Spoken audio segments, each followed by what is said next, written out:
Christian parenting.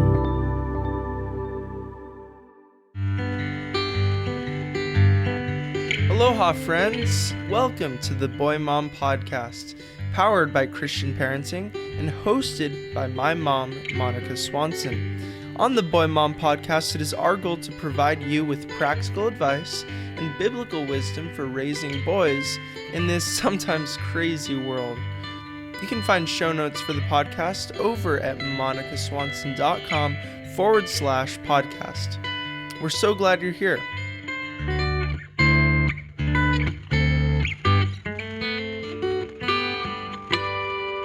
I always say to my kids, I'm in your corner, and I can't keep them out of the fight. They're going to experience failure. They're going to experience some heartbreak. They're going to have some dreams that get dashed, but I'm going to be in their corner and helping them in the process. And if they can learn to kiss that wave, I bet the next time they're actually going to be able to surf it.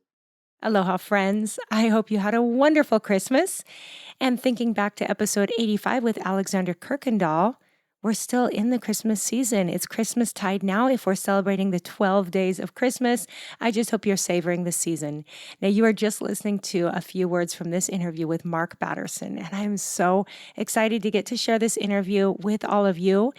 As you're listening, if this is opening day of this podcast episode, today is the day of Mark's new book, Win the Day. And I am so excited to share this interview where we go over just a few of the habits he talks about in that book. And you guys, I am just such a fan. I'm a fan of Mark Batterson's writing. I'm a fan of his heart and his faith. But truth is, I'm kind of a motivational junkie. Like, I love getting pumped up. I love New Year's. I love goals and getting excited and making plans. But more than anything, I love it when we can bring God into the center of all that and let Him inspire us. And combining just my love for action and motivation with spiritual inspiration is as good as it gets. So I can't wait to share this episode with all of you. Now, again, I hope you had a great Christmas season. We have New Year's just around the corner, and there is so much I get to share with you in the new year. I'm so thankful for all of you who are a part of this community. I know this community has grown so much in the past few months, so thank you for spreading the word. Thank you for your ratings and reviews. If you haven't left one yet, I'd sure love it if you would do that right there on your phone. Also, if you haven't subscribed to this podcast yet, that's the best way to be notified each time a new episode comes out. Also, guys, I send out an email every Tuesday to my tribe of amazing email subscribers. And this is where I share any new podcasts that have come out. Sometimes I'll share a recipe, some update from my family. If I have a question or I'm working on a project, those are the people who find out first. So if you are not yet an email subscriber, please join all of us at monicaswanson.com/subscribe. Okay, guys, now I don't want to take any more time. I want to dive right in, let you listen to Mark Batterson and I talk about what it means to win the day. And we're talking about what this looks like as moms in our lives. We bring a lot of parenting stuff in because personally, I'm all about inspiring my kids to win their days when it comes to schoolwork, sports, everything they do. I think that our kids are watching us and modeling after us, and everything we talk about, everything in this book can be applied to our parenting. And then at the end, we get to talk about a new children's book that Mark just released last fall that is so good. So we'll have links to everything we talk about over in show notes, which you can always find at monicaswanson.com/podcast. And this is episode number 87. All right, guys, thanks so much for being here. Enjoy this conversation, and I'll have a few final words to say at the end. Mark Batterson, welcome to the Boy Mom Podcast. Thank you, Monica. So good to be with you. It is so good to have you here. I've been a fan. I've read your books, just love everything that you're about. And there's so many things I would love to talk to you about here. And I'm thinking maybe I'll have to invite you back to cover some other books and topics. But you're talking to a group of boy moms here, and not just any boy moms, but you are talking to boy moms who are intentional, who want to raise their sons to be future world changers and leaders. And I am so excited about your brand new book. And I want to dive in and talk about that a little bit today, as well as a children's book that I just adore that you wrote with your daughter. But before we dive into all of that, can you just give a quick introduction, who you are, what you do, where you live, all that? Yeah, well, by day, I pastor a church in Washington, D.C., one church, seven campuses, called Mm. National Community Church. And then Mhm. I get up really early in the morning and I write books. But I would say more than all of that, at the end of the day, I want to be famous in my home. And so I love being a husband to my wife, Laura, and a father to our three kids, Parker Summer and Josiah, as well as a new little puppy that's about 3 months old. But that's another story for another day. That's right. Oh, I love it all. And we've both got Josiah's, so that's kind of special. You're a two-boy dad, and sounds like you have an awesome daughter too. So, oh, I just love all that. Let's start off. Can you tell us a little bit? This should air right about the day, or at least within a week or so, of your brand new book, Win the Day. And I just am so excited about. Can you tell us a little bit about that? And then I have some specific questions I want to ask you. Yeah, well, I think whatever goal you're going after, whatever problem you're trying to solve, whatever habit you're trying to break or build, it happens one day at a time, whether you're Mhm. training for a marathon or you wanna write a book or you wanna get out of debt or get a graduate degree, all of those things happen one day at a time, and so because of the timing, I might mention that 75% of New Year's resolutions fail within the first month, and so I think maybe we stop setting New Year's resolutions and start establishing those daily habits that are really gonna make a difference in our lives at the end of the year. Oh, I couldn't agree more.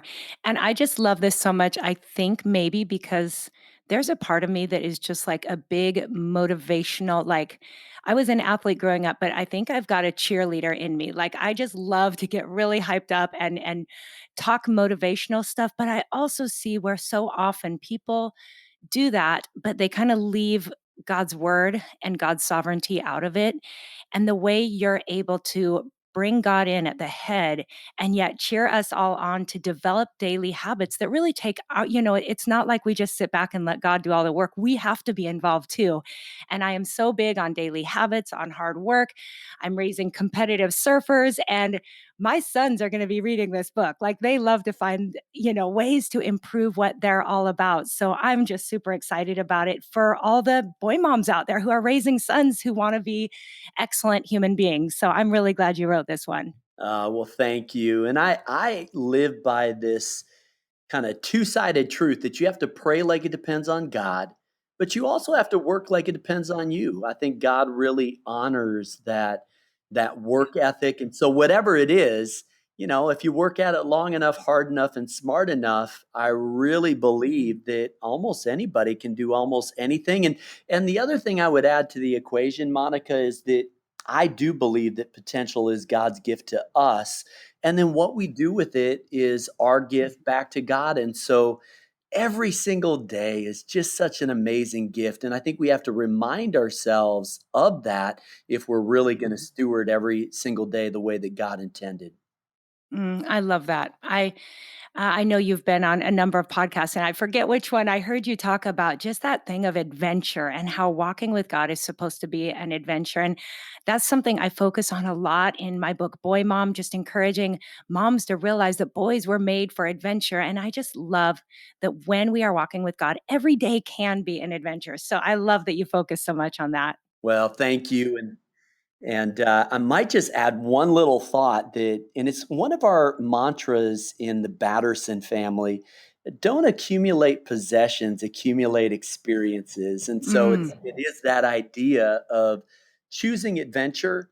And of course, that's how you create some of those memories that then form that bond that we all want to have with our Oh, kids. oh, totally. I couldn't agree more. That's how we live over here. So I love it. Well, your book is made up essentially of habits, right? You've got a list of 7 habits that we can focus on, especially in the new year, which I love. Do you mind if we just touch on a couple of those, and then hopefully everyone can just get their hands on the book for themselves and have an amazing new year? But I would love to just open up with your first habit. And I love the names of all these too. Your first habit is to flip the script. Can you tell us what that is all about? Yeah, at the heart of it, I think we need to live our lives in a way that's worth telling stories about.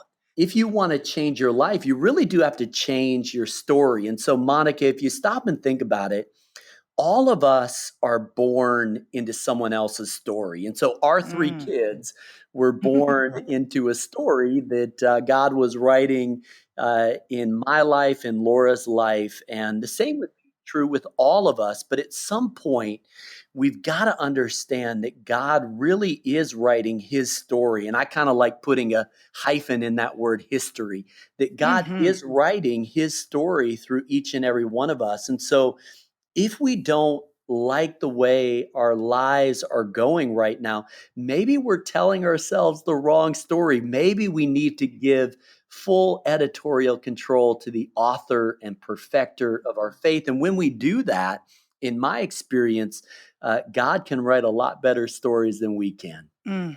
That is so good. I really love that. I love that, even reviewing things that we've already been through, you talk about the negative self-talk and how we can change that. We don't have to look at things through the same filter we have before, but maybe there's a new way of seeing it. And that means so much to me because most of us, especially as parents, can look back and have things we regret or wish we could do differently. Even as parents, we can say, oh, when they were younger, I wish I had done this or that. But we can really see it through God's filter and it changes everything, doesn't it? It really does. And maybe I could just speak a word of encouragement because every parent I know, we beat ourselves up and we have some Hmm. tough days and we lose our Yeah. patience. But, I might just say this, that you'll never be a perfect parent, but you can be a praying parent. And I really do Hmm. think prayer turns parents into prophets who shape the destiny of their children. And even the mistakes that we make, Monica, I think they give us an opportunity to model how to say sorry and how to apologize. Yes. How are our kids going to learn how to do that unless we make a few mistakes and then we model for them how we handle some of those failures, some of those disappointments. And so even those bad days can turn out to be some of our good days. I couldn't agree more. From experience, I will say amen to that one. And kids are so full of grace. They really are quick to forgive and they want that connection with us. I believe they want to feel right with mom and dad. And so when we own it and ask forgiveness, I think you're right. It's teaching them so much. I love it. Okay, well, the next one kind of just the title alone of course, my family's going to love because habit number 2 is kiss the wave. So we're all about waves around here. Tell us what you're talking about. Yeah, I have a bold prediction that your boys, that's going to be their favorite chapter Mhm. or favorite habit. Mhm. It's actually, I'm pulling it from Charles Spurgeon, who said something pretty profound. He said, "You have to kiss the wave that throws you against the rock of ages." Mm. In other Wow. words, when you encounter those challenges, the adversity, even the failures, understand that the obstacle is not the enemy. The obstacle is the way.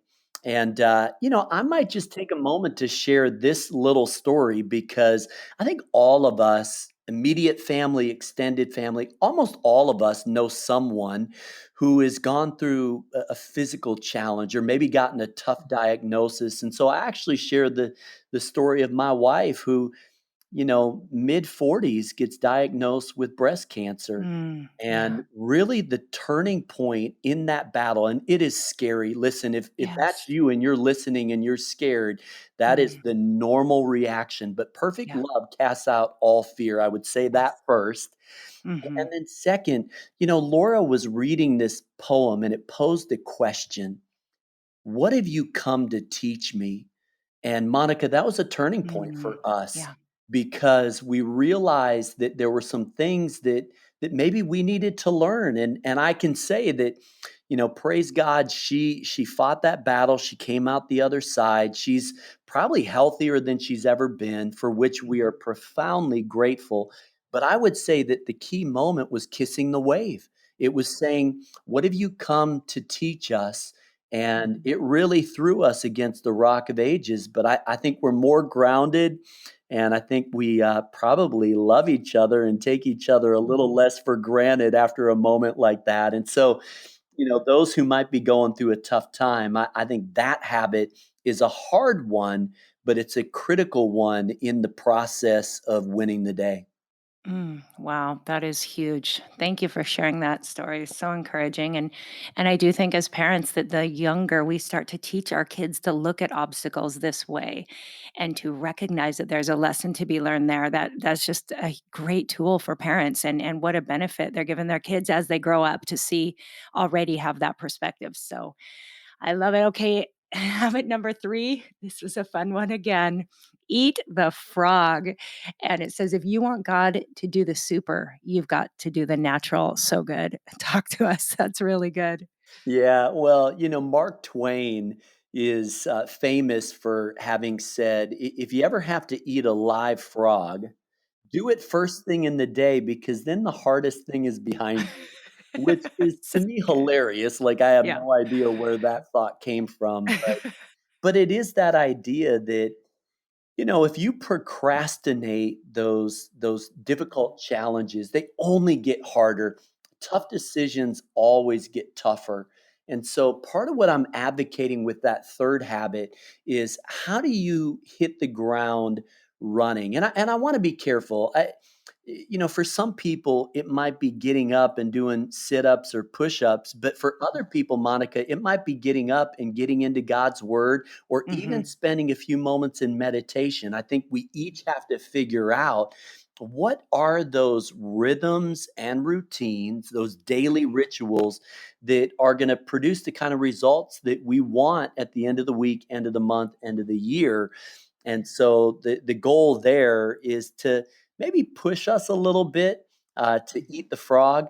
And at the end of the day, I think you'll be glad that you did the hardest thing first. Yep, love that. Love that for us personally as adults, but also for our kids. And it's just it's tough. It's tough for a teenager to want to get up and eat the frog. But I do think that when they've practiced it for a while, they start to see it. They start to see, but sometimes you got to do it for a while before you see what the rewards and the blessings are of Yeah. doing the hard stuff. And have you found, Monica, it's hard for me not to be a sort of a helicopter parent, not to almost I almost want my kids not to have to go through some of the challenges that I Oh yeah. did, but I wonder if we're actually robbing our kids in that process, because it's those experiences that I think created some emotional fortitude that grew me up, that matured me. And so, as a parent, sometimes I want to spare my kids, and I'm certainly not suggesting that we have to go out of our way to make it harder than necessary, but I do Yeah. think that, a lot of parenting, especially as our kids get older, it's just Tough being love is in right there there. with them. I always say, I Yes. always say to my kids, "I'm in your corner. I'm in your corner," and I can't keep them out of the fight. They're going to have, Yes. they're going to experience failure. They're going to experience some heartbreak. They're going to have some dreams that get dashed, but I'm going to be in their corner and helping them in the process. And if they can learn to kiss that wave, I bet the next time they're actually gonna be able to surf it. That is so good. I love it. And I think you're super gracious even in how you're presenting it. I created a course for parents called the character training course. And I do actually in one of the modules kind of give a little tough love and say that actually some of our kids do have a little too easy of a life, I think. And that if we really want to grow kids of character, that yes, sometimes we do need to find things to make their life a little harder. And of course, I mean that with all the love in the world. I'm not saying, we're going to torture them, but sometimes they need some good challenges. And some kids have a really, really easy life. So I'm all for looking for ways, whether it's through just giving them some hard work to do or making them go out and get a job. But heck yes, I think character is built and grows out of some of those hard things. And again, back to adventure, I talk a lot about just how important it is that our kids, especially boys, but all kids, experience real life adventure, experience real, hard things, doing hard things physically, learning hard things, reading hard books, because then they're going to be less likely to go searching for adventure in unhealthy places. And so Yeah. I do believe that the more stuff they have to face, the more character they're going to develop. And I just love you talk. I think it was on Pardon the Mess, maybe with Cynthia Yanoff, that you were talking about that long endurance in the same direction. Yeah. And I was on my Peloton amening you going, yes, long endurance. It's hard for kids, but we got to keep pressing them on to do it. And I love that you're in your kids' corner because that means they're in the fight. So, Yeah, woo. it's funny, Monica. I wonder, just knowing who is listening to this podcast. I think it would be worth me sharing what I did with my boys and with my daughter. Please do. I took them through a year of discipleship with an intellectual challenge, a physical challenge, and a spiritual challenge where I really was trying to push them. We actually signed a covenant together, and then we ended those experiences with sort of a rite of passage. And so with my oldest son, we hiked the Grand Canyon from rim to rim, and we did it in July. I kid you not, it was 110 degrees. Get this, That's in brutal. the shade. I lost Oh. 13 pounds in 2 days when I came out the other side of the canyon. But those are the experience that bond us when we go through something, kind of go after a challenge together. And then you'll appreciate this. Probably some of the most criticism I've ever received as a father was I actually attempted the escape from Alcatraz, where you swim through shark infested waters from You Alcatraz did not. Island to San Francisco with my daughter. And I had, What in the and world? You are so nuts. here's the deal. I have to be I honest. love We're it. on the boat and there's so much fog that on the morning of the race, they canceled it. And who knows, maybe that saved my life. I don't know. But I got so much criticism from people like, how could you do that? I can't believe you would let your daughter swim that with you. And you know what I'm thinking? I'm thinking she's a lot stronger swimmer than I am. So if anybody's going down, it's her dad. But I'm having Uh, a little bit of fun, but I think we're cut from the same cloth that you yeah. do hard things. You go after challenges, you choose adventure, and in the process, I think it stretches us and we become people that God intended us to be. Oh, absolutely. I just love all of that. So good stuff.